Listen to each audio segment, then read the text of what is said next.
Hello there, ladles and jelly spoons. It's me, Jimbotfu, talking to you from an absolutely sweltering London. It is fucking boiling at the minute here. I think it's up in the 90s or something. So I've got the windows open. I'm avoiding sunbathing lest I burn, and I'm going to talk to you about my Gamecube game collection. As I said in my Wii video, the Gamecube games play on the Wii, so I've hung on to them all, as I have a Gamecube as well. Okie dokie, so let's have a look. Aggressive inline. This is pretty good. This is very much like Tony Hawk's type of thing. I think it might be made, yeah, it's made by Acclaim, the same people. It's a very kind of similar game mechanic, but this is on rollerblades instead of skateboards. I believe there's quite a rivalry between rollerbladers and skateboarders. And I'm shit at both, so I don't know who I side with. I'd probably be a conscientious objector. That's that one. Then Spyro, A Hero's Tale. I haven't actually played this. This is my girlfriend's game that I bought her a little while ago. She loves Spyro, so I can't really comment about that. But I think it's one of the last Spyro games made by the original developers. Somebody else took over. But it's kind of standard platforming, cutesy characters, that kind of thing. I don't know a great deal about it.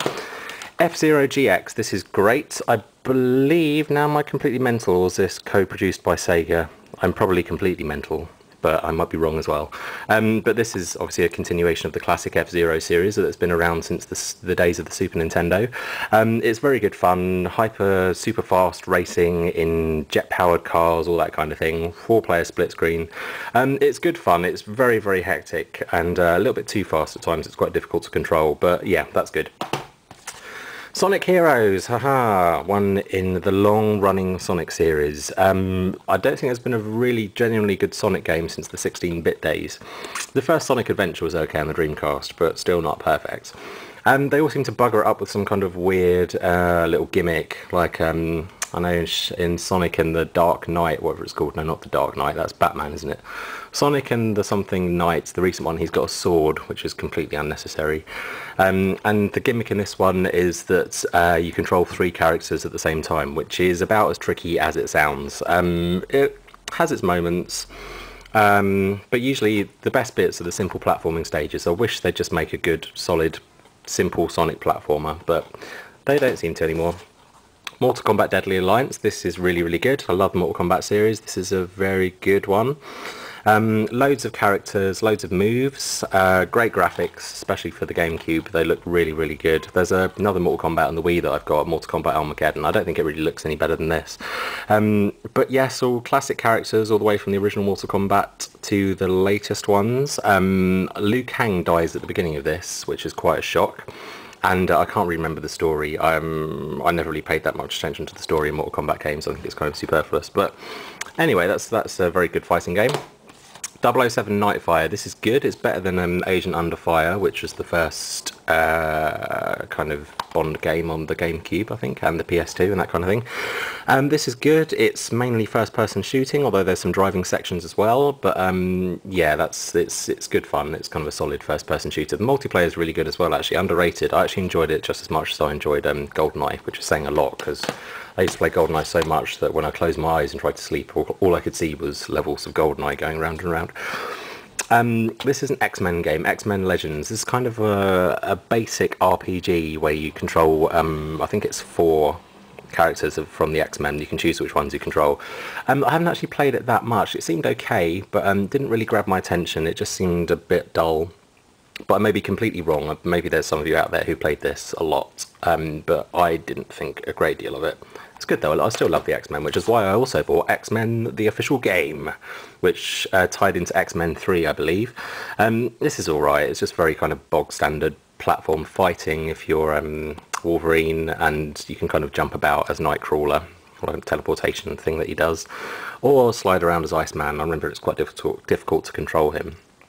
It's okay. I don't think I ever completed it just because it wasn't interesting enough to justify spending that much time on it. But it's alright. It's kind of, for a film license, it's not too bad. Rayman 3, this is fantastic. This is really good fun. Obviously, Rayman's quite well known for raving rabbits these days on the Wii, but this is his platform game. And very good sense of humour, good graphics, good fun. Jumpy, collecty, punchy, that sort of thing. as you know. Zelda Twilight Princess, this is fantastic. This is one of the best games ever made, I think. I don't know if it's better than Ocarina of Time, but it's certainly a rival, I think, which is saying something. This is one of the last games, if not the last game, released on the Gamecube. You can get it on the Wii as well, but I got it on the Gamecube because I didn't have a Wii at that point. And I don't think I've ever finished it, but it's great. It's a really good RPG, very, very big game, and you transform between Link and a wolf throughout for reasons that I can't remember. But it's very good fun. Metroid Prime, this is a very good first-person shooter. I don't think I've completed it, but it's very, very good. It's kind of in the Halo type of arena. The Halo type of arena, rather. And it's a continuation of the old Metroid series from the 16-bit era, although they were platform games, and this is a first-person shooter. But it's great. The graphics are very good. That's good fun.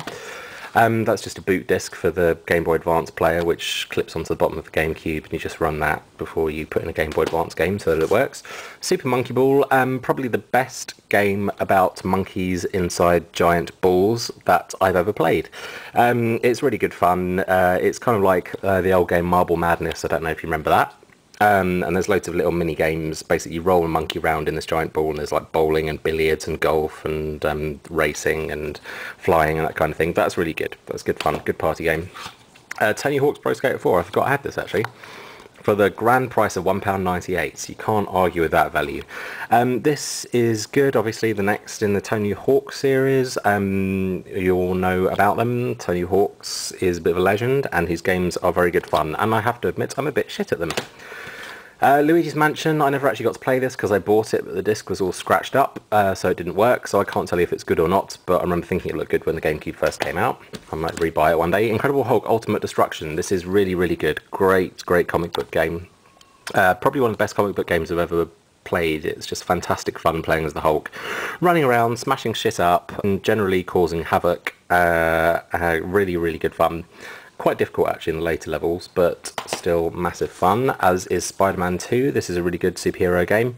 It's kind of like, it's very free roaming in a GTA sort of style, but the swinging mechanics are really clever. Very good fun, good game, good action. Die Hard Vendetta, as far as I remember, this was pretty shocking. Pretty poor first-person shooter with a guy who doesn't really sound like Bruce Willis playing John McClane, or look like him actually, presumably because I couldn't get his likeness right secured for the game.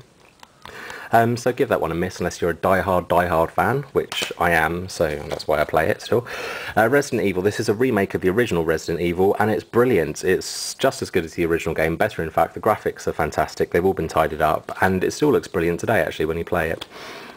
Stands up with Wii games and even some 360 games as well, I think. That's really, really good. Do the Mario, swing your arms from side to side. Come on, it's time to go. Do the Mario.